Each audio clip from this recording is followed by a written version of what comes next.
Jabardasth comedy show అరుదైన మైలురాయిని చేరుకుంది. బుల్లితెరపై 12 ఏళ్లు పూర్తి చేసుకుని జబర్దస్త్ షో రికార్డు క్రియేట్ చేసింది. ఈ సందర్భంగా మల్లెమాల భారీ ఈవెంట్ ప్లాన్ చేసింది. ఇందుకోసం జబర్దస్త్ మొదలైనప్పుడు ఉన్న టీం లీడర్లు సహా పలువురు పాత కమెడియన్లను పిలిచింది. అలాగే యాంకర్ అనసూయ, నాగబాబు, ఇంద్రజ అందరూ ఈ ఈవెంట్లో వచ్చారు. అయితే ఇందుకు సంబంధించిన ప్రోమో చూసిన వారికి మొదటగా వచ్చిన ప్రశ్న ఒక్కటే, రోజా ఎక్కడ? ఈ విషయం గురించి మీకు క్లారిటీ ఇద్దామని వచ్చా. జబర్దస్త్ ఖతర్నాక్ కామెడీ షో. ఈ పేరు వినగానే మనకు మొదటిగా గుర్తొచ్చేది నాగబాబు, రోజా.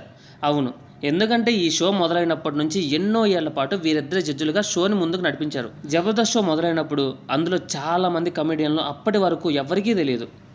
ఏదో వేణు, ధనరాజు, చలాకీ చంటి, రాకెట్ రాఘవ లాంటి వాళ్ళు తప్ప మిగిలిన కమెడియన్లంతా కొత్త వాళ్ళే. అయితే అలాంటి సమయంలో షోని నాగబాబు, రోజాలే తమ క్రేజ్తో ఆడియన్స్ని పుల్ చేశారు. ముఖ్యంగా రోజా అయితే తన డ్యాన్సులతో, పంచులతో షోకి స్పెషల్ అట్రాక్షన్ తెచ్చారు. ఆ తర్వాత వివిధ కారణాల వల్ల నాగబాబు, రోజా ఇద్దరు షో నుంచి తప్పుకున్నారు.